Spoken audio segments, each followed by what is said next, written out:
Oh, I see you, Kim. Good, good. How are you?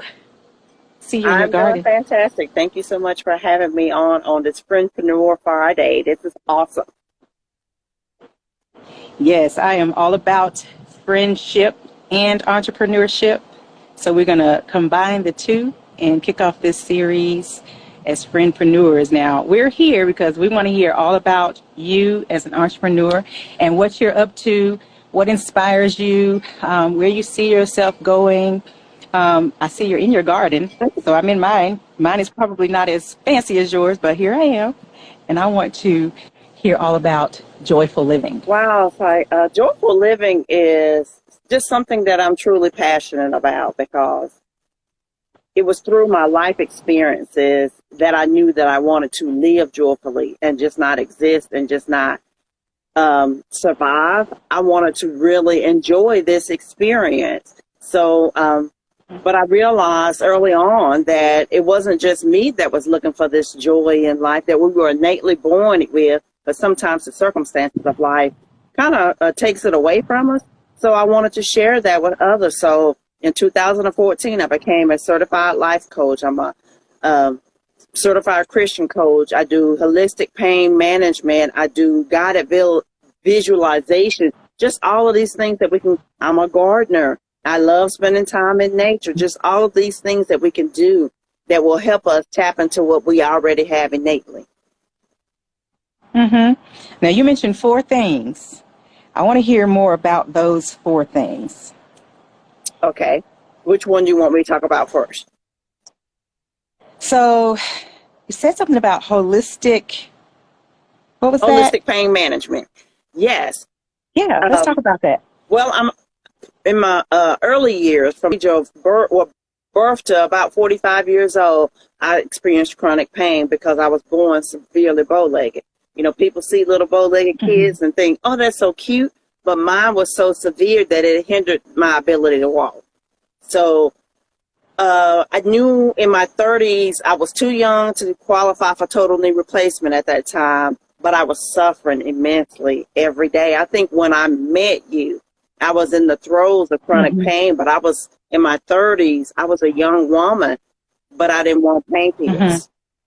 So I started studying and learning what things that I could do to manage my pain naturally. So that's how I learned about essential oils and deep breathing and meditation, which years later, initially I started doing it just for myself. But years later, I became a holistic pain management person because I realized it wasn't the knowledge that I have is not just for me. So I wanted to be able to share that with people and really offer them some guidance when they were just in horrible physical pain. Because I realized I was going back and forth to the doctor, but they were licensed and credentialed to handle what was going on with me physically, not what I was going through mentally or spiritually. So through holistic pain management, you can kind of touch on all of those, the physical pain, the mental anguish that it caused when you are watching your life evaporate in front of you. And then the spiritual I'm pain that you curious. feel. Well, when you talk about that mental anguish and the spiritual pain, and you're addressing the physical, at what point did you decide to combine all of that into how you serve yourself and other people? Well, we've all heard, talked about and heard the expression about you bless yourself when you bless others. But this was all coming about in my late 30s. But I was suffering so much immensely, Tiffany, every day. And I was in danger of dying there. Chronic pain, arthritis won't literally kill you, but I felt myself dying on the inside. My light was going out. And I realized that in order for me to live, that I had to take the focus off of me. And through that, initially, I started blogging about chronic pain and everything that I had learned through the years and how to be an advocate for yourself and all of those things that we need to know when we're dealing with medical professionals. But then I just realized that all of the stuff that I was gathering, it wasn't for me. It was for someone else. So it Mm-hmm. helped Mm-hmm. me, but that was never the intent of it. I even had a dream about it when God literally Mm-hmm. told me, your suffering is not about you. Mm-hmm. Give me a second. I got to absorb that because sometimes the things we go through, we complain, we may complain, or we think, why is this happening to me? But at what point did you realize it was a calling for you Well, it was to literally the actually day that share I sat more? on the couch angrily and I yelled at God. I was like, you told me I was supposed to be a teacher, because I've had this vision years ago. So I know everybody's not spiritually inclined, but everything about my business is connected to me spiritually and connected to God. So I sat on the couch angrily and cried myself to sleep, because at the time I was in such excruciating pain, I couldn't walk across the room. And I Mm-hmm. cried out to God that day and I said, you told me I was supposed to be a teacher. How am I supposed to teach when I can't walk across the room? And I laid on the couch Mm-hmm. and cried myself to sleep that day. And in that dream, literally God spoke to me and showed me things about my life and told me things. And I realized what he told me in the dream, that everything that I experienced from a child to this point in my Mm-hmm. life, it was never about me. It wasn't punishment. It wasn't him saying that I hate you. It was him showing me that my life had favor on it from the very beginning. And it was all of these experiences from a young child, from the chronic pain, the growing up in a household where you were neglected, the sexual assault. It's like Mm-hmm. none of that was never for me, and it was never punishment. It was that story to build me into this person that was unshakable and full of joy. Mm-hmm. Mm-hmm. Yes, this is where the joy That's comes where the in. joy comes Let's in. talk about that joy, Kim. I have to say, you exude joy. Whenever I'm around you, I feel it, and it's contagious, if I can say that. So I can attest that you are walking in that joyful living that you promote. And I want to know now about your garden, and because you say you connect what you're doing to your joyful living. Talk about how your garden is connected to that. And I've heard of plant therapy, so I have a feeling there's some of that going on in there. Let's talk about that. Well, I've always been an outdoor person. I think it all ties back to, as a child, my joy came from being with my dad, fishing, my brother taking us on hikes, Mm-hmm. and just those moments in nature. But as I got older, I realized when I'm outside is when I feel most connected to myself and to Mm-hmm. God. And I learned about plants from my dad's, and he passed away a few years ago. So being outside in nature is a way for me to still connect with him. So, Mm-hmm. and most of the things that I grow, he taught me how to grow. So joy and nature, they go hand in hand, because Yeah. uh, again, with the plant therapy, you breathe better when you're outside. Your spirits are instantly lifted when you get sunshine. Let's take it to another whole Mm-hmm. level. We need sunshine. It's like for the production of Mm-hmm. vitamin D, because that fights depression. And so I know I can feel it when I'm not myself. And Mm-hmm. even when my father passed away, I made sure that I spent time outdoors every day to get that vitamin D, and so I could breathe. It's like, because Mm-hmm. we breathe shallowly, but when you're outside, you have a tendency to breathe more deeply and to experience more. So you're experiencing more of nature. You're experiencing more of God. You're connecting with your true feelings. So nature just Mm-hmm. it's a healing medicine. Like laughter is good medicine for the soul. Being in nature is good medicine. I can just come out in the morning to have my coffee, but before I know it, I'm touching a plant and talking to Mm-hmm. them, and sometimes crying. It's just, it Yeah. evokes all of these different emotions and feelings. And man, people know these are my babies. When it's too hot or if it's Mm-hmm. raining too much, they'll be like, Kim, are you all right? Because they know this has an effect on me. But nature is Mm-hmm. just, it's healing and therapeutic in so many different ways. Yeah, I can relate. I can relate. I can relate. Now, I've always been a plant person. From college, I remember I took a piece of my mom's plant, and it was just a simple pothos or rhododendron, the ones that are viney and they travel as long as you've got light and water, they will thrive. Mm-hmm. I had a big one in a pot. I took it with me to college my senior year, and that plant was so full and beautiful, and I paid attention to it, fell in love with it, and then I started keeping, plants later on. Now I have a mini garden in the backyard. I have a small garden, and I'm just proud of my elephant ears and my hydrangeas, and I planted sunflowers this year, and I thought about you when I did the sunflowers. My son came and helped me put those up. And then I tried a little raised garden, and the only thing that survived there was okra, but I don't think I'm going to get anything because I have to separate that stuff. But anyway, I know what it's like to come out here and feel better.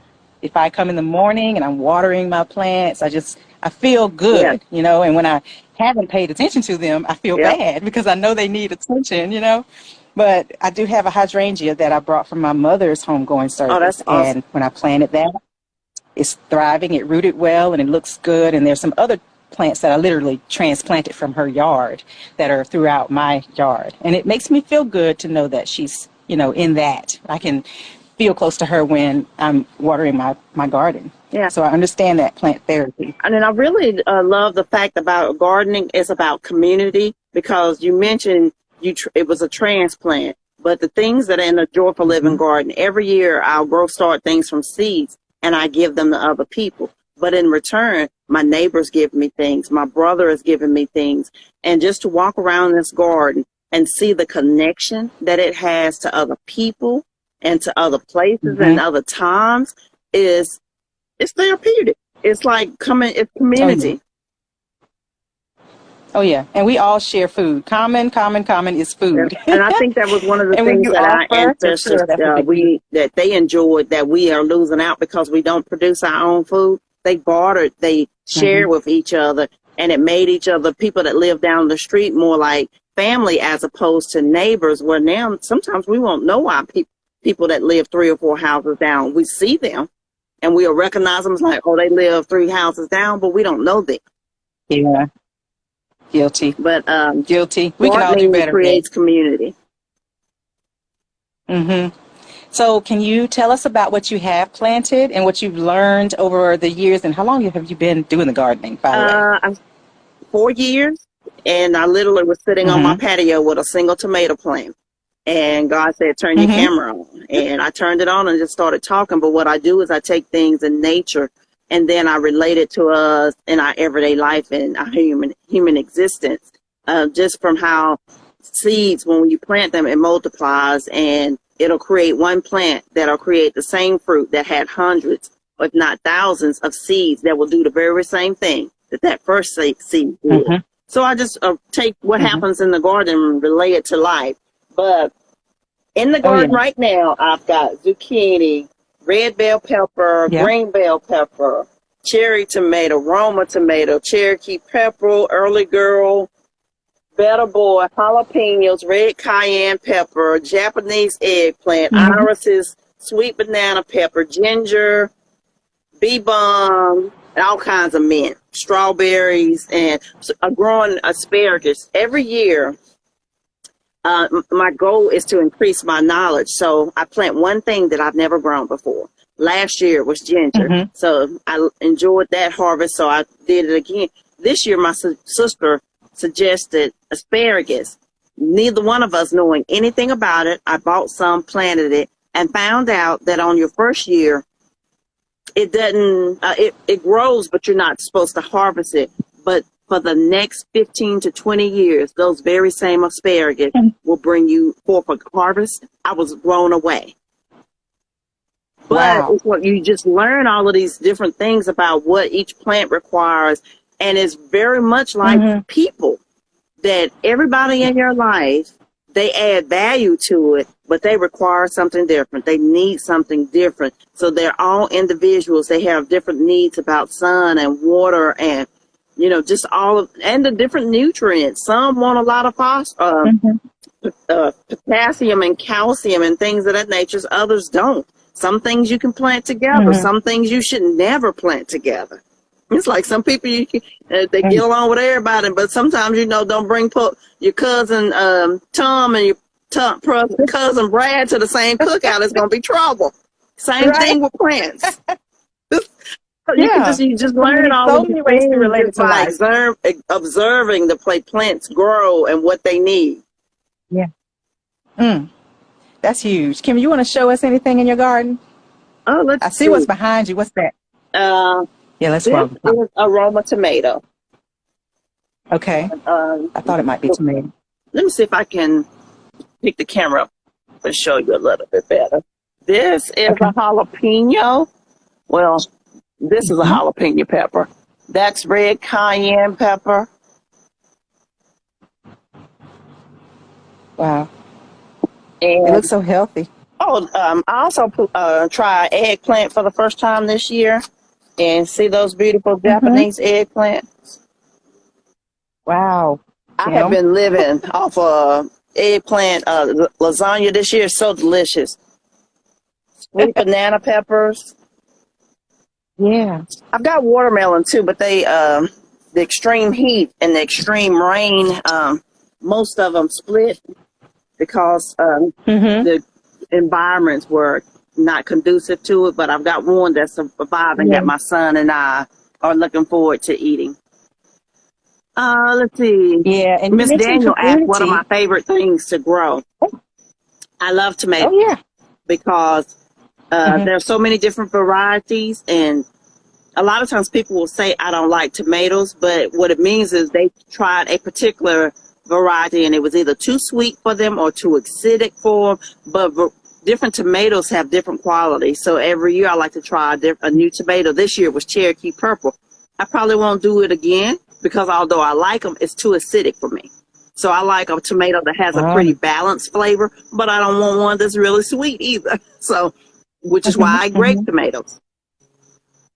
Hmm. So Is there anything that you grow that you don't use, that you just give away because you don't need it or you don't like it?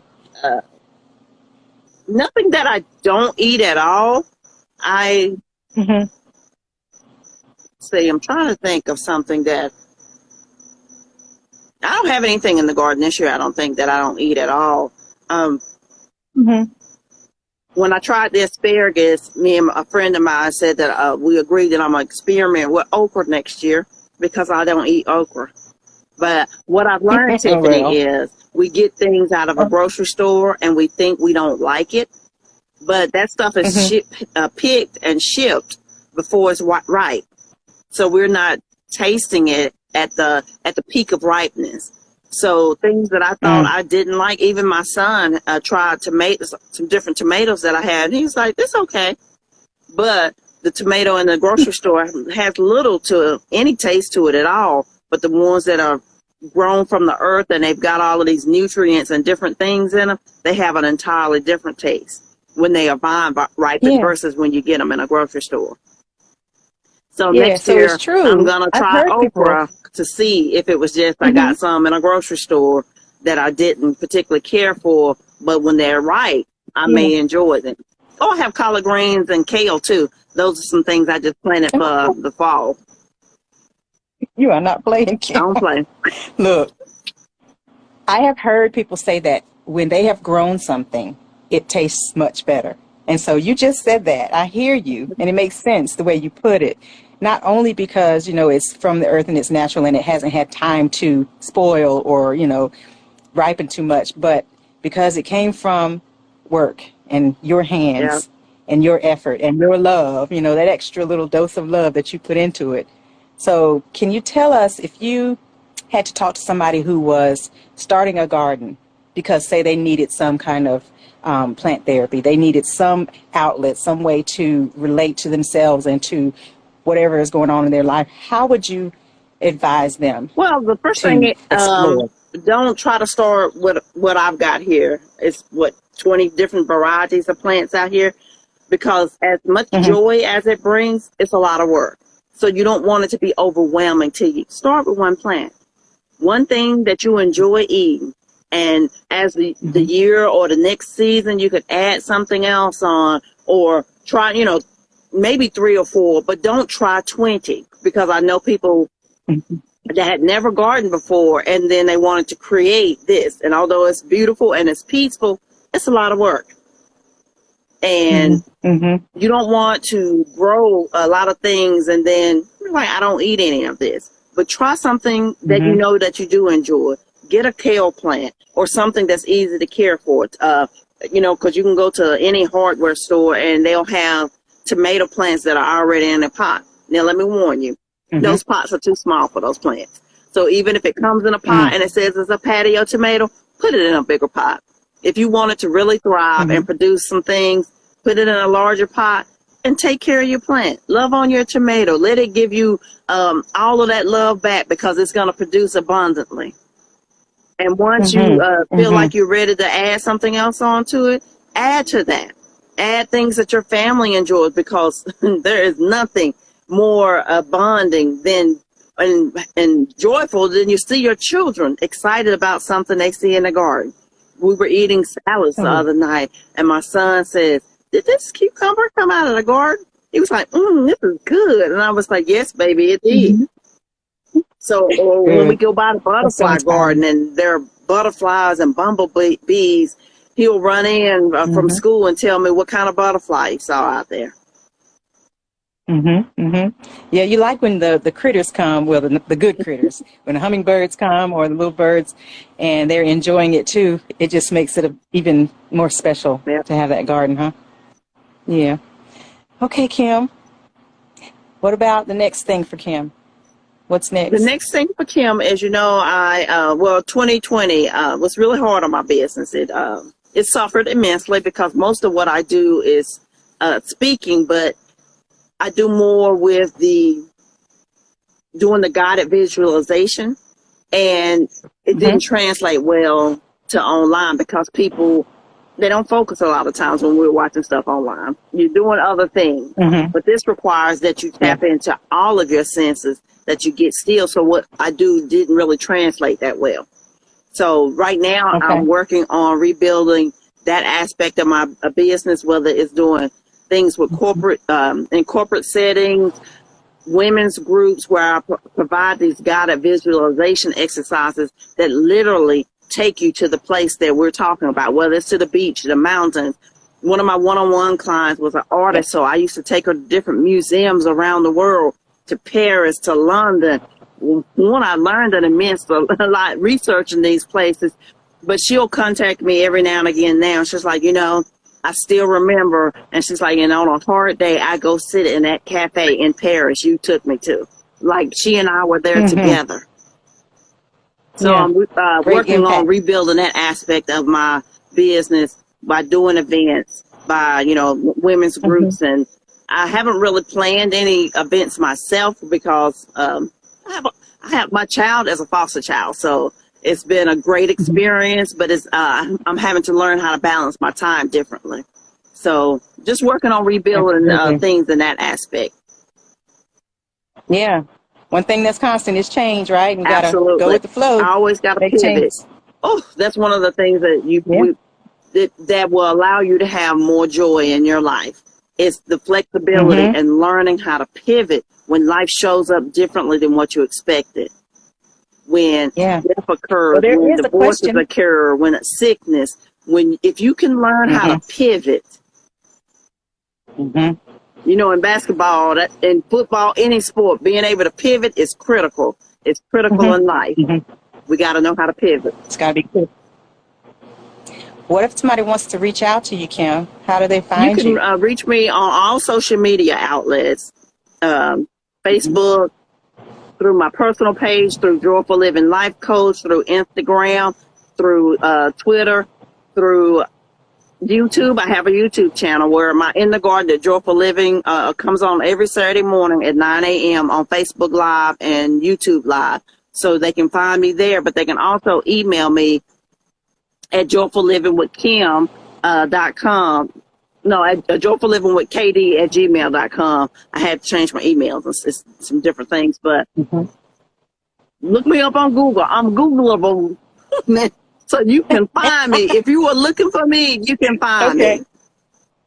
Okay. Thank you, Kim. I appreciate you taking the time on a Friday afternoon. Normally, I am winding down, so I know it's a big asset to get somebody to come on in their wind down Well, time, because absolutely. I that's a felt big like deal. on this Friendpreneur Friday that this was well worth. Uh, Mhm. Tiffany, first of all, let me say thank you to you because when I first started meeting my business, I met you through a mutual friend, and you told me about a Mhm. networking group that was largely Mhm. responsible for growing my business. So had it not been for you, I wouldn't be where I am today. So there isn't anything that you could ask me to do that I'm going to say no to. That's how high Well, esteem I if you get hold some, you in. how about if you get some okra in your garden, bring me some, because I don't think mine's going to do anything. I would Next like some season, baby, okra. next season. Okay. Okay, I see a butterfly. Okay, Kim. So the next Friendpreneur Friday is next Friday, of course. So, of course, you can tune in, support. And we're just happy that we're able to do this series. So I appreciate you again. Thank you so You're much. welcome. Absolutely. I'll turn in. Bye-bye. Okay, bye.